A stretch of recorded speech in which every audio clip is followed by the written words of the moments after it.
Deborah, this is a question that has, like just what Mamta said, that it brings up so many questions.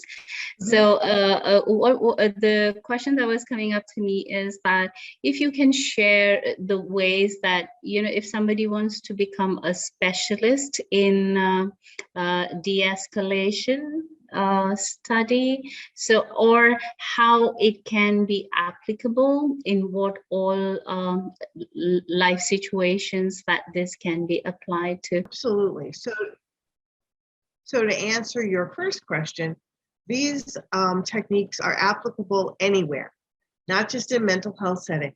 You can use these with family members. You can use these out in the community. The idea here is that this is a very human condition, and you can use them, as you mentioned yesterday, even in a heated debate situation, they're applicable. So I think that that's what's wonderful about this, is that once you're building this muscle, right, if you can find other areas where it works very well. Absolutely. The other piece about becoming an expert in de-escalation is that I'm planning to do a train the trainer session, meaning I'm planning on teaching others not how to teach this, how to embody it, and how to apply it. So that's our next sort of mission. And if you're interested in doing that, I'm delighted to have you. Yes, that would be wonderful. Like taking this as even as a profession. I was just wondering what fields this can be taken in as after getting the trainings, and how you can apply as professionally. So I have trained not only public sector healthcare agencies, but businesses, financial businesses, businesses where they are not providing services to patients, but you can actually take this and run with it into other settings. Particularly, it works very well in discussing workplace violence, no matter what the agency is, because we're all faced with it. We're all affected by it. So you could do it for a banking system. You can do it for IT. It works anywhere, which is really a benefit. So that's part of why if you become a trainer, you have many, many options of where to take this. I'm curious, Deborah, have you worked with any police forces? Yes, we have. We absolutely have. We have in our country right now, we have jail diversion, which means that if there's a mental health call that is happening and the police are called, there's a social worker that does a ride along with the police and can and goes in to do the de-escalation piece. So they don't come in with lights and sirens. They don't come in with heavy authority. It's really a crisis intervention that happens, and police forces are grateful for this. And it's all new to them because their training is very, very different from ours. And so for them to see it, I've trained firefighters as well. Excellent. So we can absolutely talk about that. Yeah, so useful. Other questions that you'd like me to answer before we get started?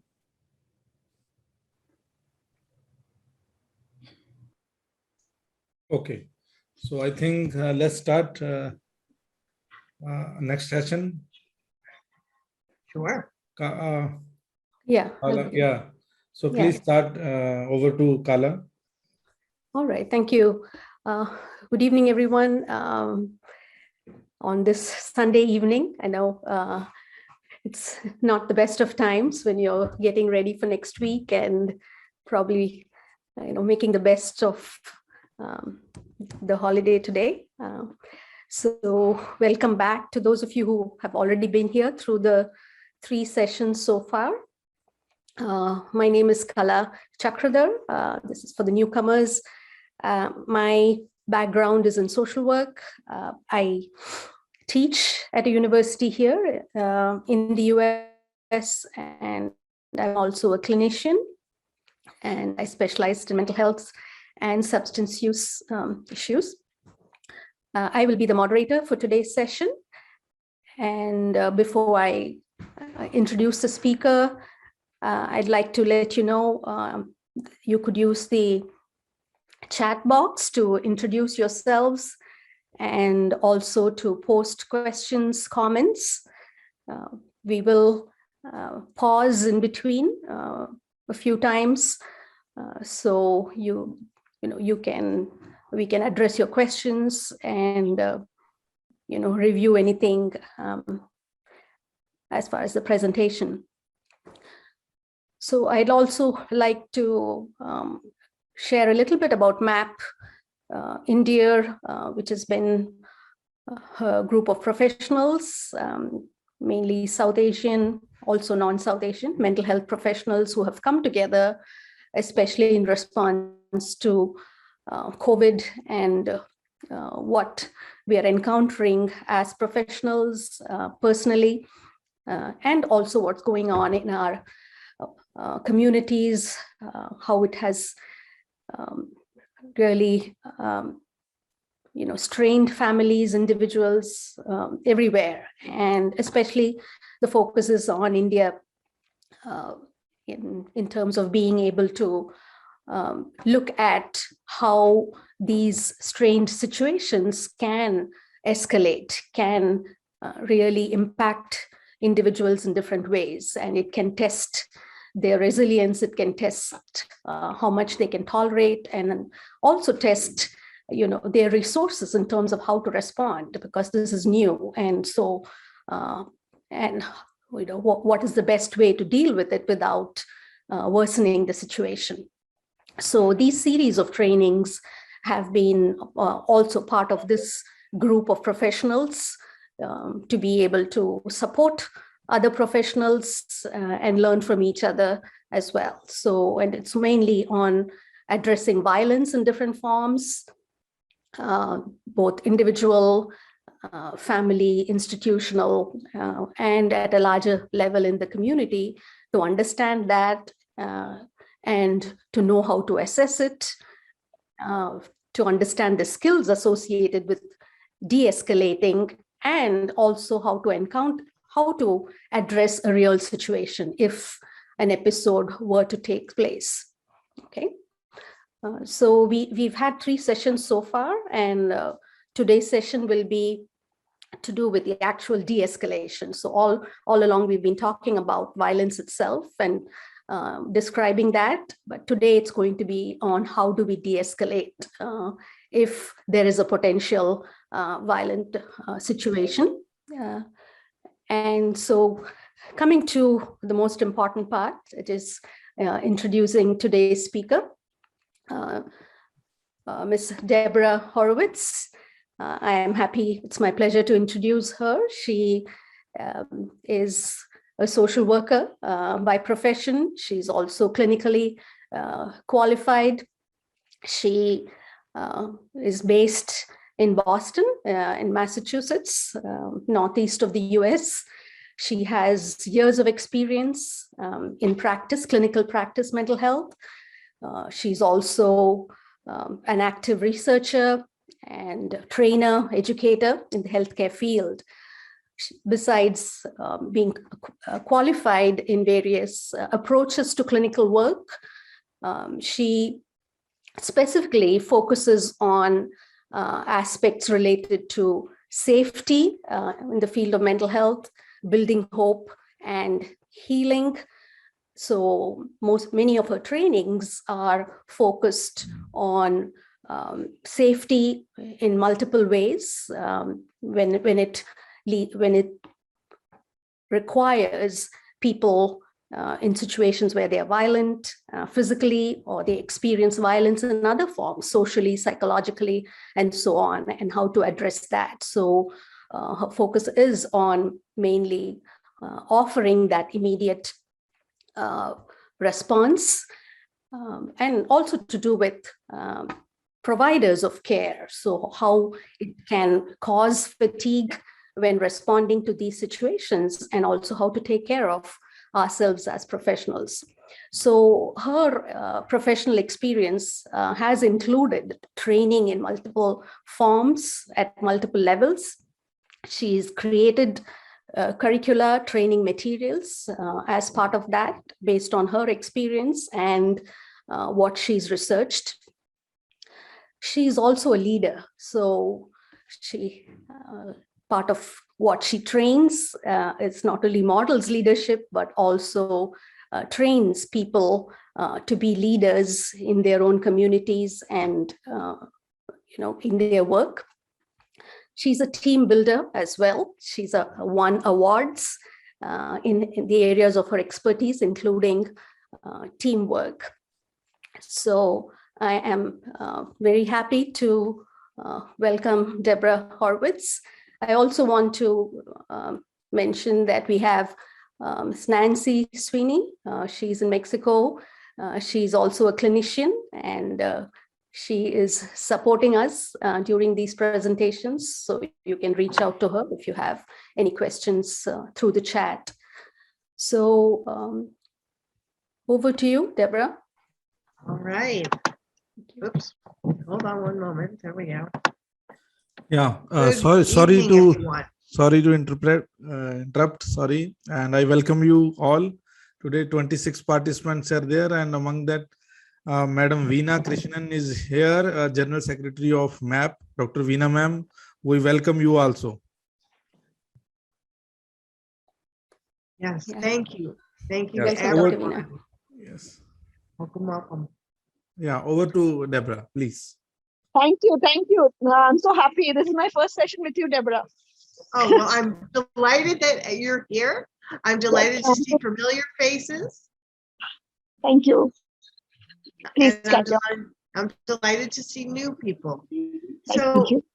we will talk today really about the actual techniques that you use when you find yourself in a situation that is challenging and there's a potential for violence. We've spent the first 3 sessions talking about violence, figuring out an assessment process, understanding where the risk lies. And now we're going to put all of that together so that when you come into or see an escalation, you're pulling the right tool out at the right time. I will be talking and bringing in the pieces from the first 3 sessions to show you how it brings to bear in the moment. So that's today's session. We have quite a bit of material to get through. So I am hoping that we will have time and that you will ask questions, because as we were talking about earlier, this is new material to many of you, and it's an opportunity for you to gain some additional skills and really sort of get into the nitty-gritty of this material. I'm going to start my slideshow. And hopefully people can see this. If you can, please give me the thumbs up. Yes, we can see. You can see it. Okay. So as we were mentioning, I am a part now of INDEAR, and I'm delighted to be here with Kala, who's moderating, and Nancy, who is providing additional support. Now we're going to talk about what happens in the heat of the moment. So today we're going to talk about the distress and agitation, both in the person, the patient or family member, but also in yourself. We're going to work on defining a crisis. How do we know? What verbal and nonverbal communication you need to know in the moment. And then I'll talk with you about the escalation continuum. Yesterday, we talked about the crisis cycle and how there is an internal momentum. This is the escalation continuum is how that internal momentum presents itself to you in the moment. So the rain falls because the sky can no longer handle its heaviness. They fall because the heart can no longer handle the pain. This is so important to know. Aggression and anger are masking loss and pain. When people are hurt, when they are suffering, when they feel unjustly treated, that is when you are most likely to see a discharge outwardly of anger. So we understand in our introduction that there are unchecked bad feelings that lead to us feeling incapable, So that brings a potential for violence. So we have to have an idea about what we do with the pain and the violence, and so that we can then generate positive feelings both within the person and within ourselves, so that there is a win-win way of de-escalating. So secondary prevention is the de-escalation strategies. The other sessions that we had were primary prevention, often before the action. This is secondary prevention, so in the moment. And I just want to ask you, in your mind, in your experience, what constitutes a crisis? What's a crisis for you? And please just put it in the chat or unmute yourself and share.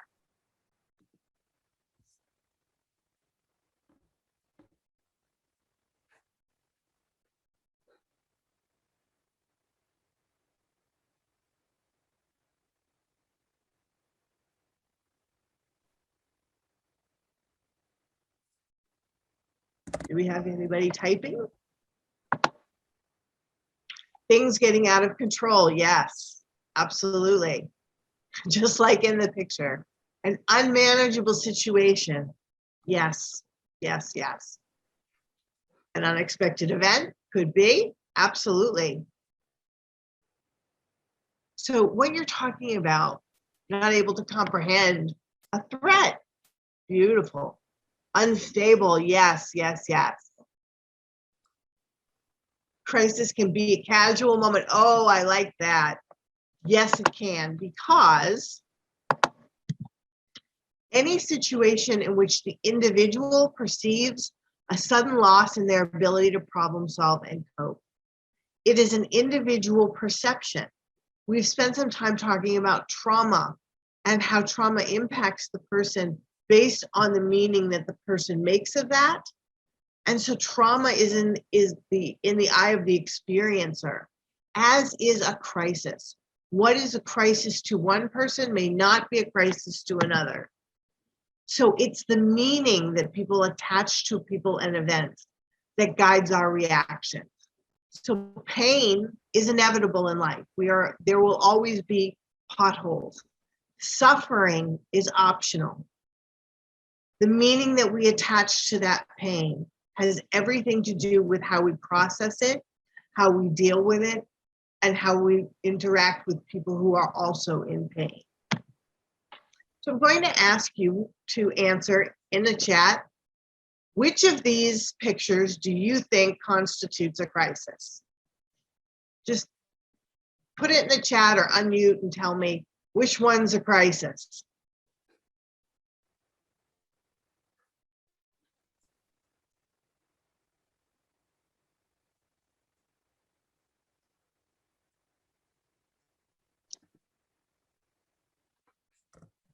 We have people typing. A bad day could be any of them. Yeah, tornado, 2, 3, and 4, all of them. Okay. So oftentimes when I show people this picture, they'll tell me that 2 and 3 are the crises. And then we'll say, well, what if that hangnail, right? And somebody has diabetes and that becomes an infected wound and they need wound care. What if picture 2, that's part of a movie set? We don't know that it's real individuals. 3, yes, a tornado, but that comes from the Wizard of Oz. So that's a movie. And the last one is the toilet paper. Never think that that's a crisis. But if you have something like irritable bowel syndrome or Crohn's disease and you have a job interview and you go into the bathroom, this is a crisis. So it is imperative on us not to enforce or impose our ideas about a crisis on individuals, but to hear what they think is a crisis, which is why it is so important as health professionals that you listen to your patients first, that you don't dive in with, well, we need to fix this and this is going to happen and you need to do that. We need to hear their perspective about what is a crisis. Right? So crises are subjective and individual. individualistic. So our response must be tailored to that individual and that situation. The tool you bring out has to be tailored directly to the situation, because crises are not objective. They are in the eye of the person experiencing it. It is the reaction, the meaning they make to an event. So again, if they're feeling like something occurred and they felt unjustly treated because of that event, you want to be able to see that and understand it. If there is a threat to one's needs, wants, desires, etc., the giant, often most crises that occur are when we say one word. What's the one word, do you think?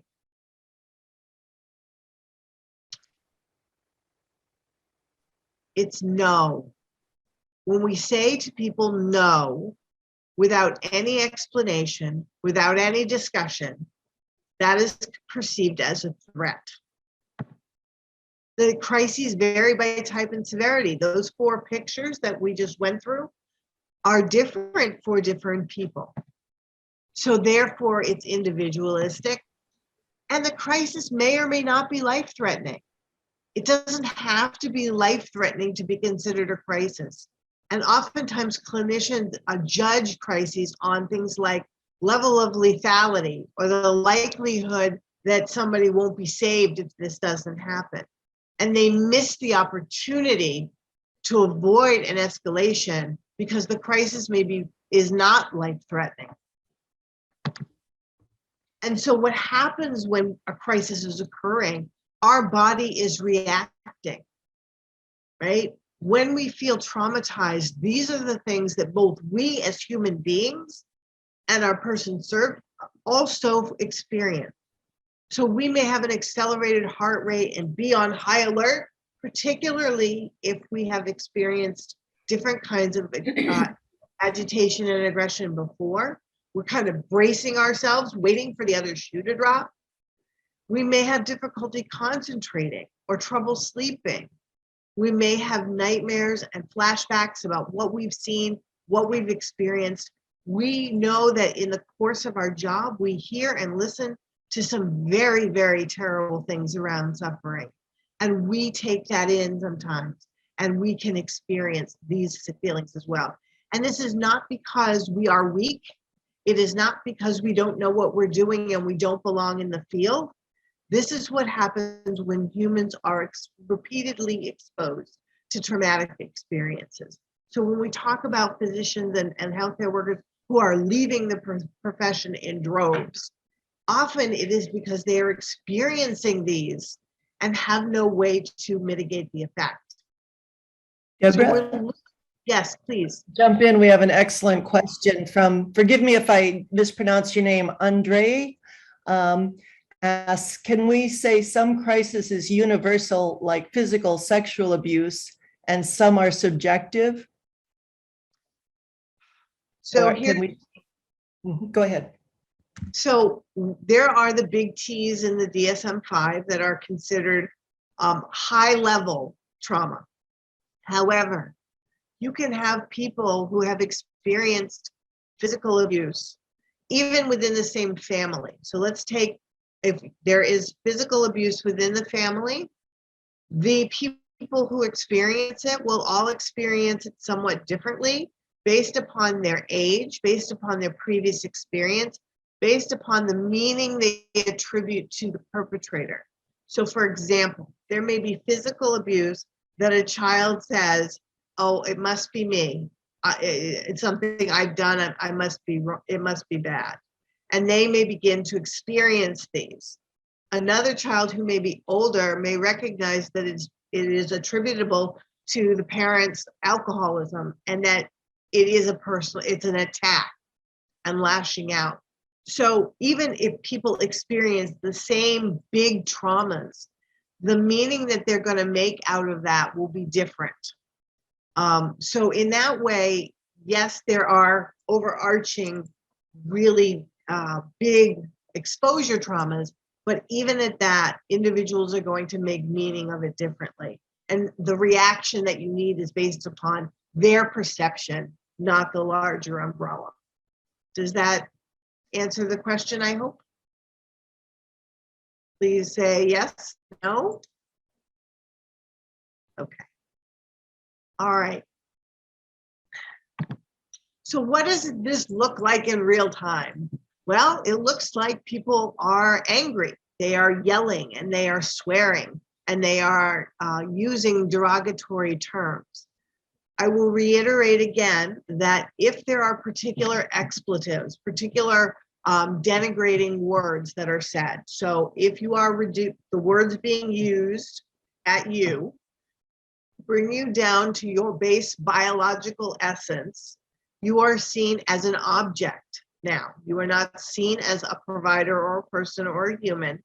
And if you are an object, that person can do with you what they want. So when you hear those particular expletives, that is the time to get additional help to exit the situation as quickly and as safely as possible. What you will see in the moment is people who blame. You did this to me. I can't believe that happened. You let this happen. So then you begin to see this blaming of the whole system. So not only is the doctor to blame, but the nurse who was there, and then the hospital administrator. And that is that internal building of difficulty. The throwing of objects, right? People escalate emotionally before they escalate physically. So when you see the swearing and the threats, the verbal threats, you need to take that very seriously, because those, again, are rehearsal commitments to doing the actual action. That showing a fascination with violence, we have a lot of violent media, songs, games, social platforms, TV. If you begin to recognize that somebody is totally preoccupied with that, that's a time to, and if they are saying they identify with a particular media figure who's angry and impulsive. If somebody comes to you already in restraint, already they've been out of control, they're in restraint, they come to you, then when you take them out of restraint, that is a high risk time for you. Don't do that alone. You'll see a lot of impulsive behavior. People will pace. They will make erratic movements. Their fists will pump. They may begin to shake. All of that is the sign that the internal process is going to escalate and the adrenaline is dumping. Okay? Now, at the very same time you're seeing this is happening within you. You are getting ready because you can see this. So the first thing you have to do is calm your own body. You have to do the mindfulness practice that helps your body calm this part of the limbic system. However you do that, whether you do it by taking some diaphragmatic breathing or taking a chance to focus and do some grounding for yourself, that is really important, that you're going in and able to remain calm. We talked about this yesterday. Calm is vital. Here's the reason why. If you go in revved up, if you go in feeling out of control, the person that you are dealing with is going to feel even less safe, particularly if you are the one who's supposed to help them. If they view you as unable to manage a crisis, they now feel doubly afraid. Okay? So here's where it becomes incredibly important that you learn to fake it till you make it. You must present, no matter what, very calmly. And this takes practice, and I will spend time in the Train the Trainer teaching all of that. It's so vital before you're going in. Also in the moment, if that person is staring at an object repeatedly, looking at you, that's the object that is coming at you. Once they begin to view you as the enemy, okay? When they target you and they point their finger at you and they go, you, that is the cue that something physical is going to happen to you. If they seem to be responding to internal stimuli, if they are hallucinating, if they are hearing voices, that tell them to kill themselves or kill someone else, you need to get additional help. People, we talked about the substance use yesterday. If people are currently intoxicated or going through withdrawal, those presentations around affect regulation and impulsivity are a higher risk. If they're brandishing a weapon, right? If they come into the workplace with a weapon, you know that there is going to be an event. And if they are engaging in self-harm and self-injury, remember, if they can override their own self-preservation instinct, they will have no difficulty hurting you. And if they appear to be in extreme physical pain, people will do things and act in ways that they might not otherwise do, overriding moral codes. So any kind of boundary or system or hierarchy goes out the window when somebody is in this level of pain. And so you're watching in the moment, are these things happening right now? Because when they're happening right now, you're going to have to diffuse the situation. Anytime they communicate feelings of hopelessness and despair, we see a lot of this in workplace shootings. We see a lot of this in murder, suicide, and interpartner abuse. When people feel they have nothing left to lose, nothing left to live for, then you don't matter at all to them.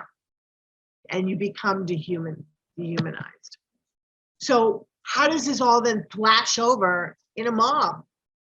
Well, it could be that one event between the provider and the individual. The others are watching this. Others are feeling that there is not justice in that interaction. So they are going to find a way to get justice because there's no official channel for them to do their grievances. When people don't have a mechanism to address grievances, they will find a way outside of the norms to get justice. They may have very specific targets. I know we were talking about groups in India where there are people who are sort of instigators or planning some of this. And in that mob, people become susceptible to collective will, but they don't lose their own sense of identity, right? There is a level also of this is acceptable if other people are engaged in it. There's a level of anonymity. So I don't have to answer for what I'm doing. We see this on the internet all the time with people who are bullying, but you can't see them because of the social platform. So this may then lead to being with structure or without structure. So for example, riots are sometimes completely unstructured. This is what we see often in the mob violence that is happening in India. Lynchings, which we had historically in the US, are a few people targeting one particular individual. So there is some structure there. And then there are those who are vigilantes, who are outside seekers of justice, who then decide purposely to harm others. So even group violence has some structure within it. And where the structure is how you are going to diffuse it. If there is a leader in this point of flashover, somebody needs to de-escalate the leader first. So it's very important that we understand. The 7 factors that contribute to the risk of group violence are novelty, right? I'm so frustrated. I haven't been able to get my needs met at all. I have to do something. There's no official channel. This is what I'm going to do. We haven't tried this before. There is a release, that internal building of escalation in a group leads to this giant release of pressure. And I'm going to show you in the escalation continuum where and how that happens. People also justify, do it for justification. Well, they hurt me first. We're going to get them. Retaliation. And to conform with others. well, we're going to go do this. You're going to be a part of this. People have a need to belong, to connect. And often they will do things that they might not otherwise do in order to be accepted. And we saw that yesterday in the factors of what leads to violence. Acceptability, social status, catharsis, all of those are playing out. So what happens, what motivates the individual is the same things that then attribute and motivate an entire group. So these escalating behaviors don't happen in a vacuum. They happen by the interaction between the individual, the clinician or person that they're working with, the environment, and the larger context, which is why I gave you all of that information yesterday, because you have to understand all of those factors are operating. However, by changing what you do in that moment, you can alter the outcome. It does not have to go to the point where somebody gets hurt. So we're going to talk about your verbal skills, okay? They're so important. However, words are only 7% of the way we communicate. And again, I will repeat that that's where we put 99.9% of our attention, and we're going to have to expand our lens. But your verbal skills are important. Listening is so vital. You want to invite a dialogue. Remember what I just said. If there are no official channels to redress a grievance, they will find another way. And that may be a maladaptive way, a destructive way. However, if you begin by inviting someone to share their experience, to hear what they have to say, and you remain calm as they're talking about what is hurtful to them, what they want to address, you can keep your neocortex online, and you can begin to work towards creative solutions. The other thing is you need to be able to listen to gather all the important information. Oftentimes, we have a tendency to interrupt. When we interrupt, we miss the chance for the whole meaning.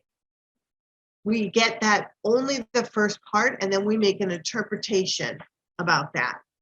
But if we were to listen to the whole thing, our response might be very, very different because there's needed material. So you need to take the time, and I understand how stressed and busy everyone is, back to back, seeing patients, 250 patients in a day or more is amazing to me. However, if you take these, say, 5 minutes in the beginning to hear out the patient, to hear out their attendance, you are making the risk less likely to happen to you. You will get important information. So that listening is so crucial. Asking open-ended questions, not yes or no questions. You are not the one directing the conversation here. What you're doing is following the person where they are so you can understand what you actually need to do. Because then there's the sharing of information, and you can clarify and say, I heard you say this. Is this what you meant? Because often what people say is not what people hear. And in conversations, we're often so busy thinking about what we're going to respond and say to another person that we miss the opportunity to hear what the real concerns are. So you're listening, and you are from the very beginning setting the tone. This is who I am. This is what I can offer. This is how often I will come and talk with you. This is how we get you from point A to point B. So somebody's like waiting in line, having liaisons who say, okay, after you're in this line, you're going to go over here and sign up, and then we will put you in a waiting space. That's just an example. You can allow for silence. It takes time to process information. I know I gave you a whole lot of information yesterday, and then I started to ask you questions. And we got crickets, silence. Yes, because it takes a while for people to process. Once they think things through, when you do make a plan, follow it through. If you can't make a plan, then you need to come back and say, this is what I can do towards that. When you're talking and using I statements, be really careful with how that goes, because there's already a power differential between you and the patient. So you want to make sure that the I statements are something to the effect of, like I said, I heard you say, is this what you meant? Okay, so your verbal skills are really, really important, and training the trainer will practice more of those. So here's the rule. We have 2 ears and 1 mouth so that we can listen twice as much as we speak. I know as trained clinicians, we have 2 ways of going. We can go, or we can have a dialogue. But we really do have to use this proportion to listen more so that we're getting accurate assessments. The verbal do's, here you go. When you first meet someone, identify yourself. I've seen so many providers start talking in the middle of what are we going to do with you? And I'm like, who are you? What's your role? So identify yourself and your role. You want to do that showing of empathy, which we talked about, so different from sympathy. So it's putting yourself in the other person's shoes so that you can build that alliance. And you want to listen enough and validate their feelings. If they're saying to you, I've been waiting for 23 hours, you need to start there. I'm so sorry, 23 hours is an awfully long time. How can I help you right now? You want to use the person's name that you're working with, which means you have to know their name, not their medical record number, not what number the patient is. You actually have to use their name. And why is this important? Because your name is the most important word in your vocabulary. Think of how upset you are or could be when I, outside of the culture, mispronounce your name. What does that set up? If I don't correct that and I continue to mispronounce your name, how does that feel?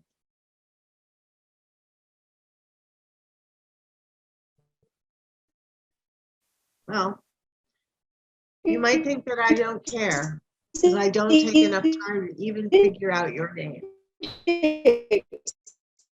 You also have to be able to slow it down. So there's a saying, slow it down to speed it up. You have to slow down and speak briefly, not abruptly. This is different. It's not just dropping a bomb and walking away. It's, I'm here for you. Let's figure something else out. Why are we asking you to speak more slowly and briefly? Is because as the someone escalates, the auditory processing center of the brain cannot take in long-winded, fast explanations. If you want somebody's neocortex to stay online here, you have to speak slowly and briefly, using the person's name and validating their experience. If somebody asks you a question, answer it directly. I'll show you that in the escalation continuum. Be very, very aware of the potential for misinterpretation. Here's where our own biases and cultural values come into play. What you think about the person coming to you will leak into that session, will leak into that connection. People will sense it. So you have to be aware of your own biases, your own choices, and the potential for misinterpretation of cues. Explain your actions and movements as you do this. Ask for permission. So for example, here now we will ask people when we do their blood pressure, okay, would you roll up your sleeve, please? We're going to do the blood pressure cuff on the left arm. We'll put it up on the top of your arm. Is that okay with you? When you tell people and help them predict a scenario, you take away the ambiguity that people perceive as a threat. You're providing them with information all along the way. There are times when you need to offer options, and there are times when that is no longer viable, and we can talk about that. Always explain if there is a no. If there is something that says, no, you can't come in this room, explain why. These are not children, these are adults, and maybe sometimes children, I should say. But when you explain what is going on, again, you give a person some semblance, and you can diffuse it right then and there, even before it gets started. So we talked about the choices and the options. So figuring out, A, what the crisis is for that person is the first stop. As they build, we're talking about what options do we have? I see you're in such distress. Would you like to sit in this chair or the other chair? Right? Something as simple as that. Would you like coffee or water to drink, tea or water? As you give these options, the people are de-escalating because they are given some semblance of dignity and control. If the person in that moment gives you a viable option, I'm so angry, I just want to talk to you, but I can do it at 5 o'clock, and that's workable, take that option from them. Again, what we are giving people is the chance to keep their problem-solving brain online and giving them a measure of dignity. Because when we do that from the get-go, there's no need then for somebody to escalate the situation because the need is met. So here are the verbal don'ts. Absolutely don't. Do not promise more than you can deliver. If you are unable to deliver, say, a service or a good, and you say, yes, yes, yes, I will get it to you, but you know that you can't get it, you have set up that person for failure and disappointment. And remember, yesterday we talked about disappointment as being one of the biggest factors in escalations. You do not want to get into a power struggle. We talked yesterday about the 7 pitfalls about arguing with someone. This is not the time to say, I'm so-and-so, this is what I am, and I'm gonna do, oh, no. So that's often difficult. So let me talk about that for a minute. We as providers believe that our role deserves a level, a measure of respect. And it does. However, in this moment, they are not looking at you in a role. And you have to set aside sometimes your expectations about how you should be treated, given your role, when you see this. Why? Because this is a human condition, a human reaction. It is not just for people who have a badge that says MD. As I was talking about in the beginning, this goes beyond that. This is a human condition. You can use this anywhere, with your kids, with your spouse, with the shopkeepers, in larger institutions. So we as healthcare providers have to put aside our egos when we see this in order to do what we need to do to stay safe. So then if we interrupt repeatedly or overtalk, people don't feel heard. If we threaten them with more restrictive measures, I'm going to call the cops right now if you don't get out of here. I'm going to call the bouncers. That's perceived as heightening the threat. And so they're going to up the ante. They're going to heighten it as well. They're watching you. If you put down other staff members that you're working with, if there's an argument between colleagues that is visibly witnessed by patients, you have now set that person who you yelled at or who got yelled at by a supervisor or other colleague as a target. Because the message to people, the people around, is that person is lesser and it's okay to yell at them. Telling someone to get over it, that it's no big deal. Here we go. If you minimize the threat, if you say it'll never happen, or you say to someone, calm down, calm down, calm down, what you're doing really there is invalidating their experience. So they're going to then up the ante to show you how important their experience is.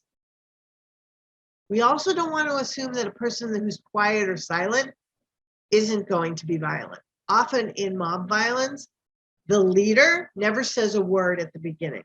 They're the ones who are calmly staring at the situation, who may be glaring at the potential target, but they are often not the first ones to speak. And if you're aware that that person is the leader and that that is his mechanism or her mechanism, de-escalating that person is your priority. Okay. So we don't want to use loaded words. We don't want to use expletives back to the person who's giving them to us. We don't want to deliver a judgment and in that moment. Your behavior is horrible. How could you possibly do this? Right? Because you have now then shamed them. They're already in affect control loss. So if you shame them further, you're going to get even more of an escalation. In that moment, do not self-disclose. Okay, what this means is if somebody is telling you a story about how horrible it is for them, don't start telling your own personal story. That sends the message that you're more important than they are. You're not really hearing their story. And in this moment, do not attempt to convince the person he is right and I am wrong, or they are wrong and I am right, right? Because again, that implies that person is less than you, right? We also don't want to hide behind policies or use jargon and technical language. Many of our patients have very different literacy levels, education levels. Your goal is not to show them how little education or literacy they have.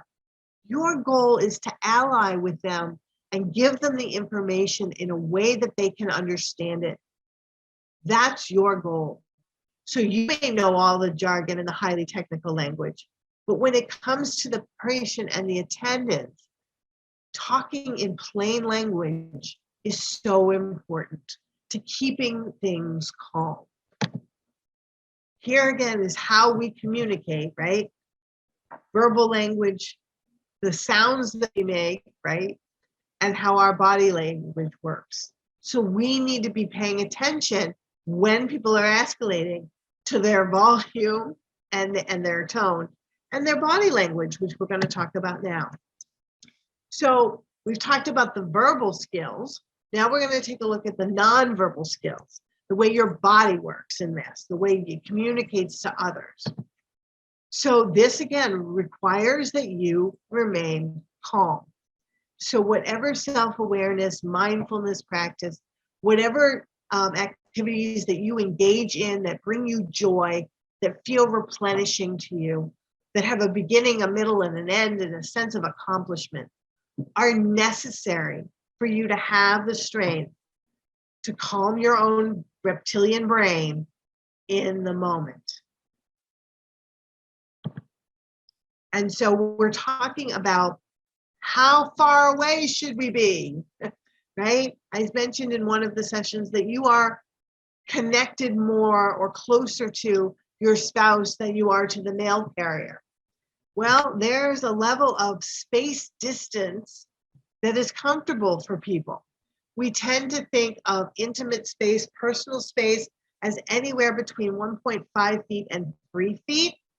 I will tell you that social distancing, the 6 feet rule, has done more to keep things from heating up and escalating than you can possibly imagine. Having instituted the 6 feet rule in our hospital, our person serves are not escalating the way that they were. We used to have 4 or 5 people in a room. We don't have that anymore. And it's been amazing how much calmer it has been. There is also social space. How close do you get to your friends, right?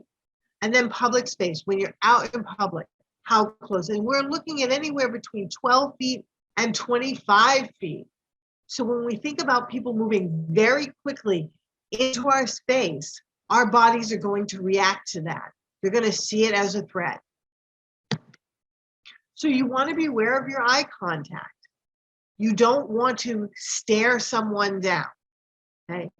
That is an aggressive stance that invites an escalation. That's why you're paying attention to the person who might incite a mob that is staring silently or glaring at you. You want to be able to make intermittent eye contact. So they know that you see them, you know that they're visible, and you also are telling them, I can identify you if you attack me. So you're using intermittent eye contact as a definite way to keep things on a grounded level. You want to make sure your words and body language match. So here in the States, we have, and I don't know if this happens in India, but somebody may ask you how you are here, and somebody may go, I'm fine. Well, clearly, the words don't match the tone, don't match the body language. So is that person fine? Nuh-uh. So that's what we're getting at. You want to be aware of how close you are. And it's perfectly okay to tell someone what your boundary is in terms of space. Again, you're helping them predict and know in advance what an acceptable way to heal with you. So if you have somebody who is coming very close in your personal space, it is perfectly okay as a clinician, as a patient, to say, I really want to help you. I see you're in distress, but I need you to step back a little bit from me so that I can better serve you. Absolutely. Disengaging is fine. Taking that time out, if the adrenaline takes 30 to 40 minutes to reabsorb into their body and into yours, saying something like, I understand this is really difficult. Things are happening rapidly and you're in pain. Maybe we should just take a little bit of a break, get you some water, have you walk around, and then we'll get back to this. Okay. All right. When you are trying to de-escalate a situation, you want to try and create a neutral space. Lots of escalations happen in offices where there's a power differential. So if a person comes into your office, right, that's not a neutral space already. That's your office. So if they begin to start to escalate, you want to move yourself out of your office, maybe to another neutral space nearby. When you need to bring in others that could be helpful. If that person starts pointing a finger at you and reducing you to your base essence, bringing in another individual is vital. Here's why. It can even be another family member. It can be talking with the patient. It just has to be someone else at that moment because of the novelty, right? Our brains are hardwired to detect novelty. And so our attention will go to new things. If you can redirect attention, even briefly, to another topic, another subject, you are doing something that will help de-escalate the situation. You want to watch your own posture. So here, I'll stand up. Okay, you want to leave your hands open, palms open, not fists, not in your pockets. Okay, why not in your pockets? Because they're going to assume that you have something that could hurt them in your pocket. So hands out, palms open, right? You do not want to cower. You don't want to pull in and put your head down and not make eye contact and kind of wait. You want to have your body open, right? Eyes up, head up. Not in a threatening way, but just in I am aware of you way, okay? And you want to give your full and focused attention.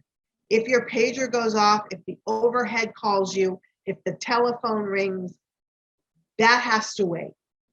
Because in that moment, they are so focused on you that if you are not giving them also your full attention, there will be some kind of altercation. All right. So what you do want to do is give yourself space, go in the neutral space. You also want to stand, if this is the conversation that you're having with the person, not in an adversarial position, not this way, face to face. What you want to be doing is being somewhat off to the side at a 40-degree angle. So what do? We talk about, you need to, if we're talking about a clock, and somebody's standing at 12, you want to be standing at 4, not at 6, at 4, off to the side where you can see them still, but you've moved away from an adversarial position, you're aligning in a we position, and if they go to attack you, you can get out of the way much more quickly. And there are physical skills that show you that. You want to watch your own facial expressions. If you roll your eyes, if you look angry, if you are looking fearful, right? They will project that further onto you. So you need to keep your face neutral and calm. Hold on a second. And then you want to maintain that sporadic eye contact. You really want to look at around from anywhere from the chin to the shoulders the most. And let me tell you why. Hold on. So you really want to be looking when you're making that eye contact from their eyes to the chin and shoulders. Why? Because when somebody is going to get ready to physically hurt you, their shoulders will go up because they're going to put their arm back. And if you notice their shoulders are going up, you have the opportunity to move backwards before they can, or off to the side before they can even get that way. So you are reading their body language. You want to carry your hands around your solar plexus, no arms crossed, no fists. When somebody is escalating, you want to stay at the same physical level as they are. If they're standing, you're standing. If they sit, you sit. If they're on the floor, they get on the floor, that you're not on the floor, but you may be coming down a bit more. Why? Because doing the same level gives the message that it's we, it's us. It's not just you, it's us. You always want to keep the person that is escalating in your line of sight. Absolutely. And you want to wear your professional attire, right? You want to communicate your own personal dignity, your own sense of personal respect, but you do want to watch what you're wearing so that some of it won't be used as a weapon, which we talked about in the standalone session that we did prior to the series. The nonverbal don'ts, here you go. Do not block an exit, okay? You do not want to be the person between getting out of some place and going to flee. Because if somebody escalates and they fight, flight, or freeze and you're blocking the exit, you're getting knocked down in the process. You're getting hurt. You don't want to do that adversarial stance. You do not want to make jerky or erratic movements. Again, that novelty is coming in. The brain is, the auditory processing is off, but the visual is honed in on you. And if you're jumping around like a jackrabbit, they're noticing that novelty and they're following it. So your movements need to be slow and cautious. You do not ever want to approach somebody from behind. Many, many people who have experienced trauma have this startle reflex and can have flashbacks and then can engage in the behavior that it used to happen to them. You never want to roll your eyes. I know teenagers do this without a casual thought, but rolling your eyes. So there was a study that was done with newlywed couples, and they put newlywed couples into apartments that were all mic'd up with cameras. And the goal was to see which one of the newlywed couples would end up in divorce. And so the study watched them. and they watched them fight. And the factor that made the most likely for people to be divorced at 96% was if one or the other partner rolled their eyes at the other. That is a measure of contempt. That is a clear message of devaluing the other person. There is no way back from that, hence divorce, and also rupturing your therapeutic alliance. You do not want to ignore somebody who's escalating. I know there's been a lot of research about ignoring behavior to extinguish it.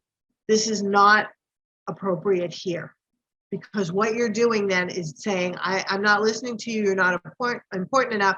So that person hears, okay, well, I'm going to show you how important it is. So that's one of the things you don't want to do. Without a doubt, do not point fingers at other people. We tend to do this sort of automatically, but it sends another powerful message that that person who's on the other end of that finger is less than, doesn't know what they're doing, doesn't understand what they're talking about. You don't want to stare the individual down. You do not want to stand over the individual. If the individual is sitting, you do not want to come up next to them on a chair and lean over them, okay? You don't want to touch the person unless it's absolutely necessary. And you certainly don't want to touch the person without permission. Right here and now, when that person is in fight, flight, or freeze mode, your skin is your largest sensory organ. And if you touch someone in this phase, it goes right to the reptilian brain, and that is a threat right immediately, even if the touch you meant was to calm them down or was unintentional. Okay? And you don't want to touch an individual in any way that can be construed as sexual. We see this a lot when you have a male provider and a female patient. So you want to just be explaining everything that you're doing, asking permission, which sends the message that the person has dignity and that you're respecting them. All right. Never, ever, ever turn your back on someone who's escalating. So I've watched some of the videos around the mob violence in India, and I've watched the person who is being attacked at one point or another turn around to try and run.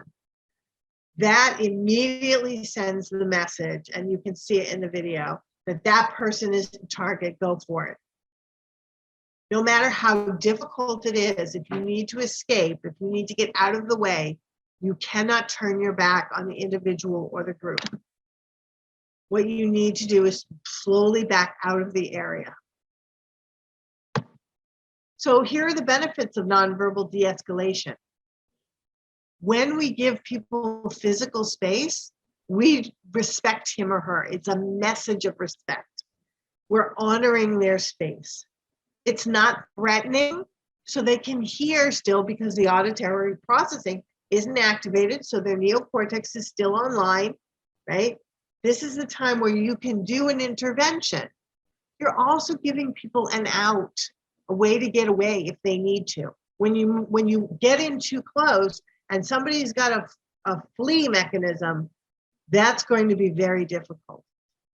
And it also shows that you regard your own personal safety, that it matters. And that sends a powerful message as well, that you have limitations, you have boundaries, you have a level of respect. All right, here we are in the escalation continuum. We're going to put it all together. So this continuum is not linear. So it's like a kite. You know how a kite goes in the air and it goes to and fro. There are components of this, and we'll talk about the components in a particular order, but I want you to bear in mind that you could easily go from questioning to intimidation without the refusal or release. That's when we say, I don't know what happened here, she just snapped. That's what's going on in the escalation continuum. So it's not always a predictable pattern. The reason I have primed you to know all about the individual ahead of time is because that will give you insight into how they're going to escalate when they present to you, what their motivations might be, what their goal is, what their real need is. So you've really built up this idea about how this person interacts and understands the world. Okay? People will escalate emotionally before they go physically, so we'll talk about that. Before I get into this, I want to pause here. Are there any questions, any comments? Should we check the chat and see what's going on? I just want to make sure people are with me. Lots of positive comments, Deborah. Hello, I can't hear you. Excellent. Lots of positive comments. Say that one more time, please. Lots of positive comments. Oh, Excellent great. presentation. You're a great teacher. Oh, thank you. Very practical for any therapeutic alliance.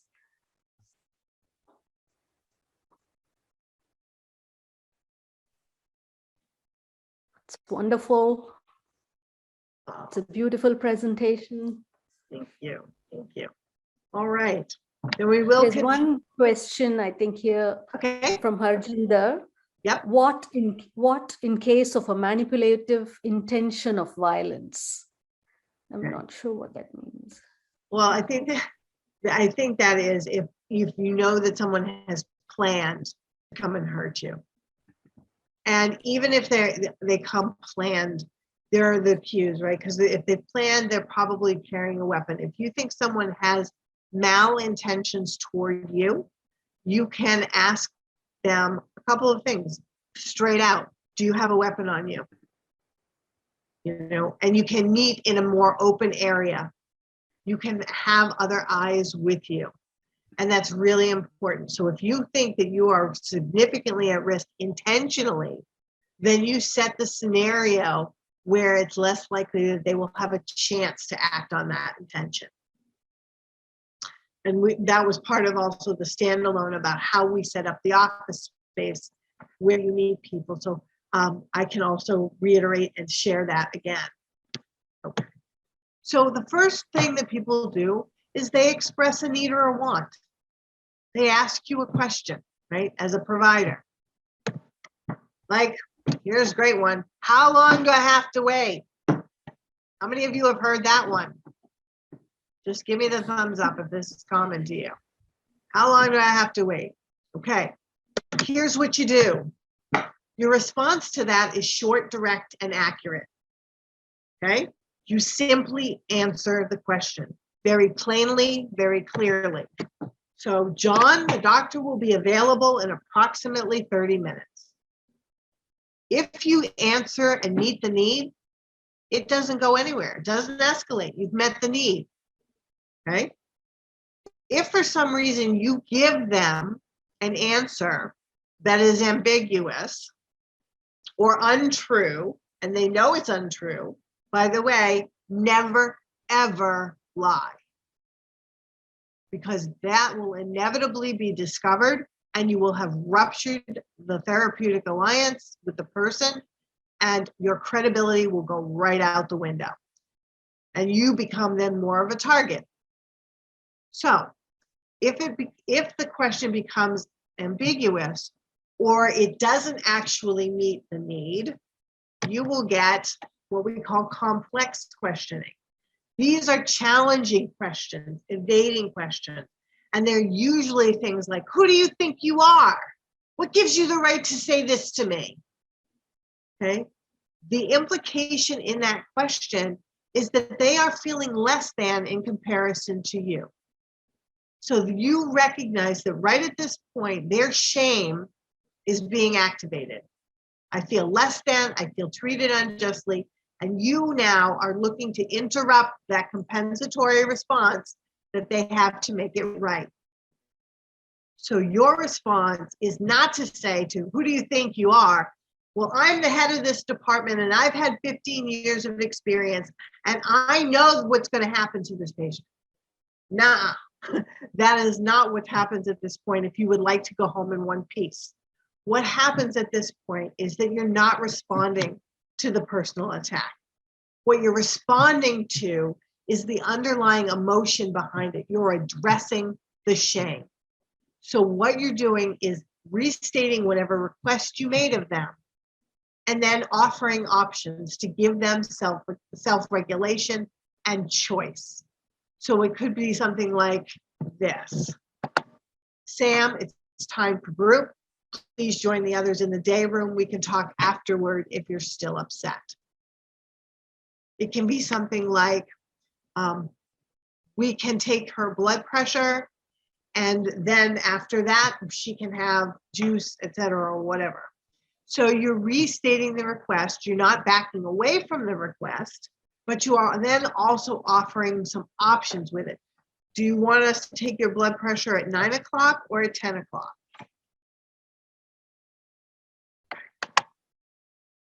So these are the challenging questions. If those options that you offer are unattainable or unrealistic, you're going to get an escalation of greater magnitude. And so before we get there, I want you to name some other examples of the simple and complex questions you've encountered. What else have you heard about the simple questions that come at you, and maybe some of the challenging questions you've had? You can put it in the chat or you can unmute.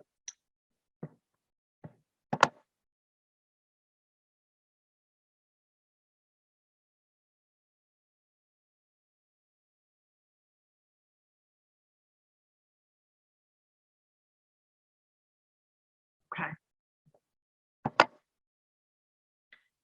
And so our responses are tailored.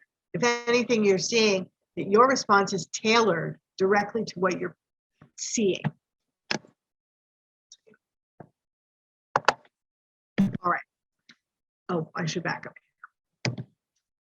up. What I do want to say about this is that at this challenging time, right? This is the shame presentation. What you're doing by offering options is giving dignity, control, and a sense of pride that they're being recognized, that their needs are getting met. All right. If, however, their needs are not met because the option is not workable or unattainable. Excuse me, Deborah. Yes. There was one question, sorry, to the question you asked. Mrinal please. says, what is my fault? Why with me? So there are some that's situations like that, yeah. absolutely. Why me? And you need to be aware of why me can easily turn to because of you. Okay. So mitigating that why me and talking with that person about they may have so inappropriate feelings about responsibility or loss of control or grief. You must address that. When they're saying why me, there is a sense of despair and hopelessness, right? So there's a potential risk for them either to hurt themselves or to turn it and externalize and hurt you. So thank you for saying that. That requires compassionate stance and also empathy to diffuse it and keep it from growing. Beautiful question. So here's the refusal stage. Here is where you see that big explosion of energy, right? This is where the problem-solving part of the brain is off. The auditory processing cannot handle long-winded, complex instructions, complications, explanations. And you're going to hear this all or nothing mentality, black and white. And you will get things like, I am not listening to this crap anymore. I don't care what you want. I'm telling you this. I'm not leaving here until you cure my son. And I'm not paying that ridiculous amount. When you get that angry presentation, your response has to be 5 words or less. The best 5 words in this moment are, how can I help you? What can I do now? You do not want to have them feel even further frustrated by their inability to process what you're saying.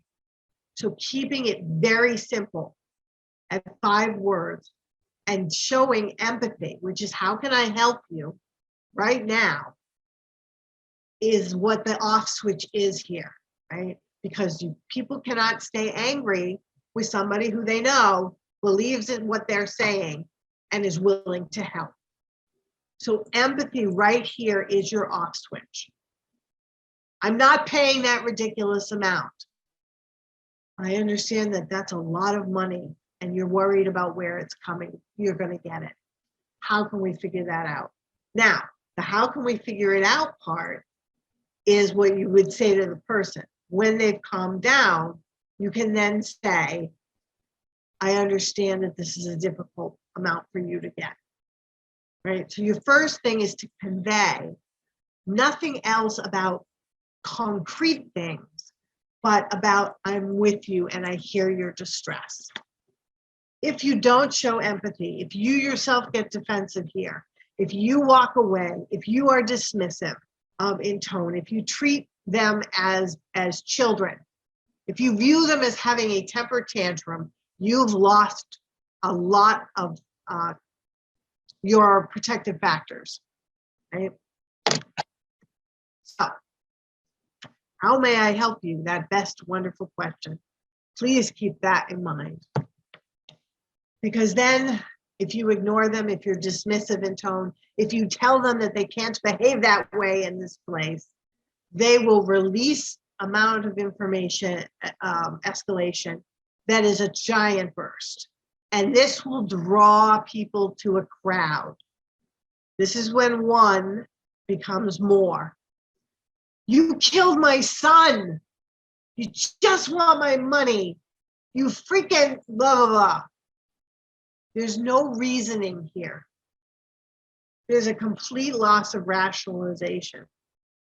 This is trauma that is impacting other witnesses. This is what will spread if you don't de-escalate this. Okay? When you get that release, the person is beginning to lose their ability to use words. So you need to change their sensory input here immediately. Walk to another location, bring other people in, redirect to a different place. Because right now you are at a place where if you use the wrong words here, you will get to the intimidation stage, which we're going to talk about next. So right here is where you want to use all those. You want to be standing at the fore. You want to have your palms open, right? You want to validate their experience. You don't want to tell them who you are or what you just can disclose, self-disclose in the moment. You are listening here. And you are letting a venting process happen, but a contained venting process happen. So they may vent for 3 or 4 or 5 minutes for their body to discharge that while you're watching everyone else and yourself. And after that initial discharge, when we see that coming down point a little, you go immediately in with, that must have been so hard for you. I know you're dealing with so much. Okay, so there's a little, it's like a valve, right? When you open the valve to let the pressure out, you let the pressure out a little bit here, and then you go in. If you go in the moment where this is happening, they're not going to be able to accept whatever intervention you have. You have to let there be a discharge of tension. Because without that safety valve of that discharge, you will get to this this intimidation stage. This is when there are no more words. Okay, this is where people try and hang in way too long. I'm just going to hang in there, and I see staff do this. They're like, you know, he started this, damn it, I'm going to finish it. No, because if you do that, you are finished. What you need to do here is understand that there are no more words. Now all you have is space and sensory input. And you'll see this when they start to do threats directly at you. Just you wait, I'll get you. I have people who will mess you up. You haven't heard the last of this. You personally now are the target. You need someone else to intervene, and you need them to change their sensory modality. And this nonverbal intimidation looks like invading your personal space, pointing fingers, throwing objects, banging things, rocking on their heels, getting ready to charge. This is exit stage left. No more talking. Okay? You need to get away from the situation. This is a combination of a global fear response, which is showing a global anger response along with the shame. So everything that built up from that, if you did not answer the simple question, is now compounded. The shame, the anger, and the fear. This is the fear end of this. The only thing that works at this point is compassion, compassion for yourself, compassion for their distress, and perhaps offering them a sensory modality to change their perception. Oftentimes when people are at this place and they're rocking and they're sitting and they're getting ready, we will offer them a weighted pillow or a lap blanket only. And what that does is that weighted blanket or pillow causes the body to relax. It actually targets receptors, C receptors in the spine. It doesn't even go all the way up to the brain. So putting a sensory weighted, even if somebody is upset and they have a child and they hold the child, that actually changes brain chemistry and the body will relax. So having these sensory modalities available, a quiet room, a quiet place, it's one with less lighting and less noise. Having that person take a time out there is invaluable and can save your life. So that's when there are no more words and you need to get out and get the sensory modality. Let's take a minute to talk about limits, okay? When an individual is in need, when they come to you with the need. Now, people don't come to healthcare providers because they're doing well. They come to us because there's an issue, right? So they're already feeling one down. So when you set a limit, how you set that limit can seem very personal or victimizing. And if you have preconceived notions about someone or a bias about someone or countertransference with someone, your limits may be very difficult to do. And they're often viewed as challenges to one's autonomy, self-esteem, personal action or efficacy, right? Because we're setting the limit, so who's in control? And remember that feeling of loss brings up that feeling of fear and threat. So when you're setting a limit, why you need to explain what you're doing is so that that person doesn't feel like the limit is directed to make them feel less than, but rather to have it be a safe space for both people. Setting limits during an escalation. When you're making your request, please and thank you. If somebody does something, like you say, would you like to sit down, and they, would you please sit down, and they sit down, you need to say thank you.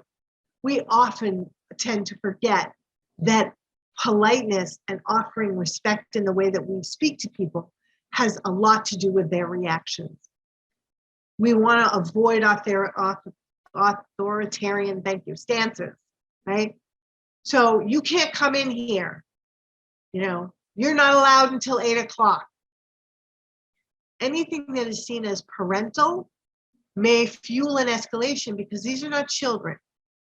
And I've seen a lot of the videos, and I know the family members are actively involved in helping the patients with COVID. And providers have to avoid treating those family members who are doing everything possible as the help, as servants. If you have help in your own sphere, that is something that often gets transferred when we see family members filling that role, but we should not be treating them as such. And we want to let people save face, right? Avoid demonstrating your own anger or arrogance. Allow the person to do this, to save face, to save honor, to save dignity. So once the limit is set, you can say things like, okay, here's the limit. Do you understand the limit? Great, I really appreciate your participation in it. This gives the person an opportunity to save face and honor, okay? And rational detachment is important because we've talked about the ways in which trauma impacts the brain, and that the brains of people who are traumatized are different than those who are not. And so some of the behavior that is in the release phase, in the refusal phase, can demonstrate the lack of impulse control and affect regulation related to brain function, and that it is not personal, even though in the moment they are swearing at you, pointing fingers at you. Again, I'm going to repeat those most powerful pitfalls. Arguing. You do not want to get into an argument. You need to maintain your own calmness and composure for the safety of yourself and the other person. Again, if we feel afraid, if we don't feel safe, that's going to be communicated to the person who already doesn't feel safe, and things will escalate. We don't want to move in too closely or minimize the potential for danger. And so a final word about perceptions and conflicts.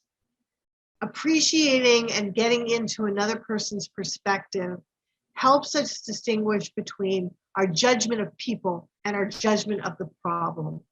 When somebody is escalating, the more we can demonstrate that we understand their perspective and that we are willing to come to a resolution, the more the focus shifts from you and I as adversaries to you and I as partners to solve or deal with a particular problem.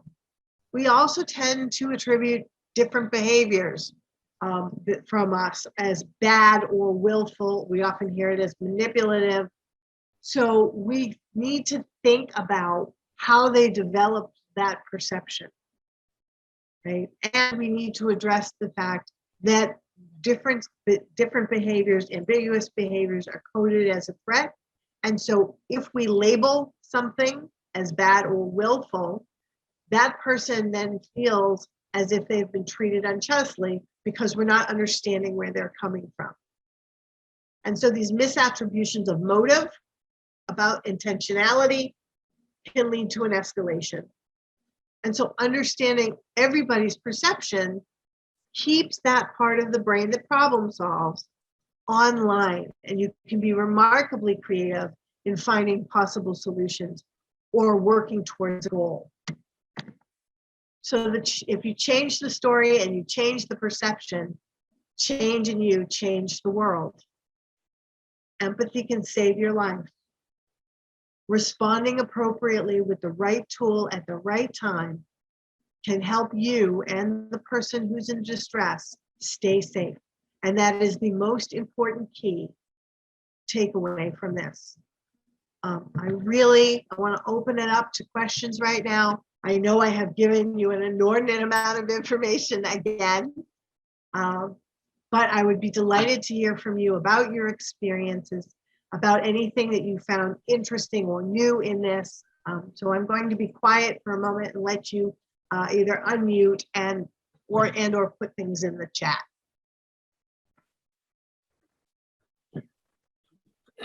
Thank you, Deborah. And yes, anyone can unmute their mic if you want to ask a question, say something, or type it on the chat.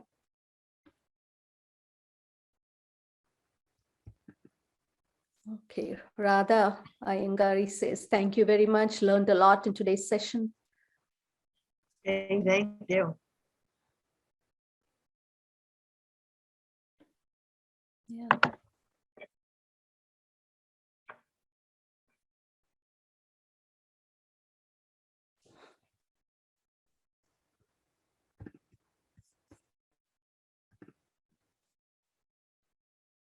You're very welcome.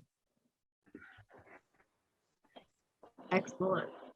I'm so pleased. I'm so pleased that people are finding this useful and relevant. Yeah. Thank you. A lot of my positive goodness. comments. Yeah. Absolutely. I'm going to put in a pitch here. Anybody who was in today's session who might want to learn how to train this, please let us know, because we will be doing a train the trainer. I think there's one question.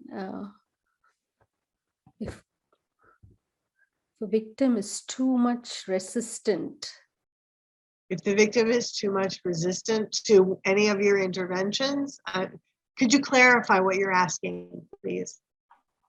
yes, Ms. Mrinal, if you can say a little more on that, be specific.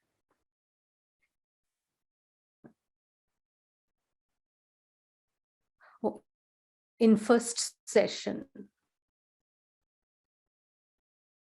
Says in first session if they're resistant. In the first, oh, if they're resistant in the first session, okay. So when you're meeting someone new for the first time, Yes, ma'am. okay, is that what you mean when you're meeting someone new for the first time? And there's resistance there? First time when we meet in first session, Yep. and victim is very resistant in his behavior, maintain mutism, then what can we do for? So some of the things to do when you're meeting in a first session is meeting them in a time of day when there are more staff around, meeting them also where you can be seen by other staff and they know you're there, and also by calling that individual ahead of time and saying, this is the expectation when you come to us, this is how you're going to get in, and this is what we expect as you do that. So you're predicting before that person even walks in. So having that phone call and screening process is very, very important. Thank you, ma'am. Mrinal Thank was you. asking Welcome. about mutism, meaning in case as part of the resistance, whether when the person is not talking and mute. So if the person is mute, that is possibly the sign of a shutdown, fight, flight, or freeze mode, and they may be Yes. in fact dissociating at that point. And so what you want to do is a sensory option that helps bring them back to the present. Some things that work are actually changing the temperature, giving somebody something cold to drink if it's hot, or sometimes people will put ice cubes on their skin, right? Just so that you're bringing them back into the now, if that's what's happening.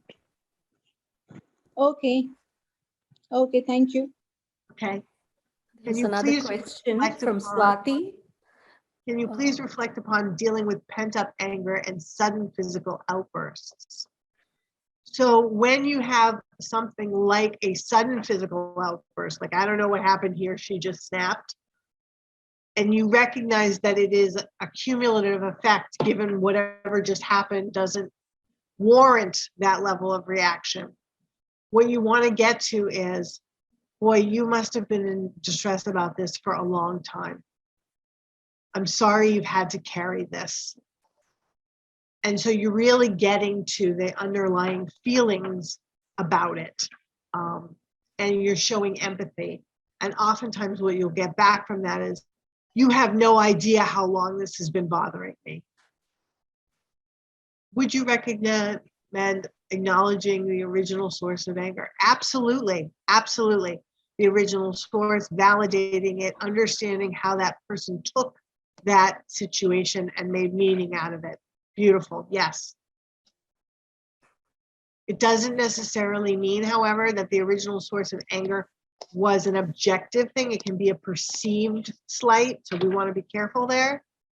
If we are dealing with children after a trauma, any special key points? For children, they deal with it very differently. Often children who are dealing with trauma are having difficulty with their concentration and focus in school. They may have angry outbursts. They may not be able to complete cognitive tasks. So we need to recognize that for them, we need to give them a lot of sensory soothing input.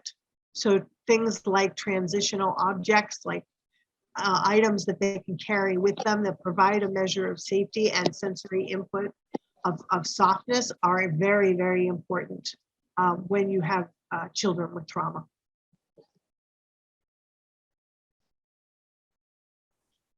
Other thoughts?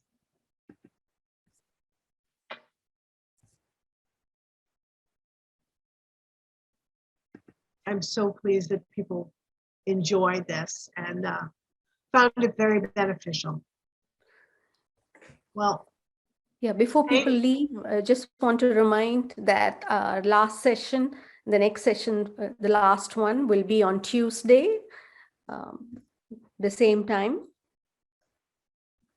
And the session will mainly focus on a potential episode of crisis and how you would handle that. So session 5 deals with what happens as well in the aftermath. If something has happened, has occurred, how do we handle that and have post-traumatic growth forward with that? So I'm hoping you will join us for that as well.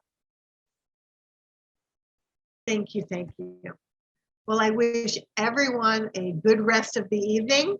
And I will see, I hope many of you on Tuesday. Again, feel free to email me if you would like, if you want any more additional materials. I am working on a cheat sheet and getting those other materials we talked about yesterday. Thank you so much. Yeah, thank you all. Bye, Have a everyone. good Sunday evening. Thank you. Thank you.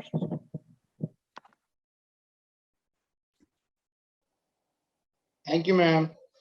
Thank you very much.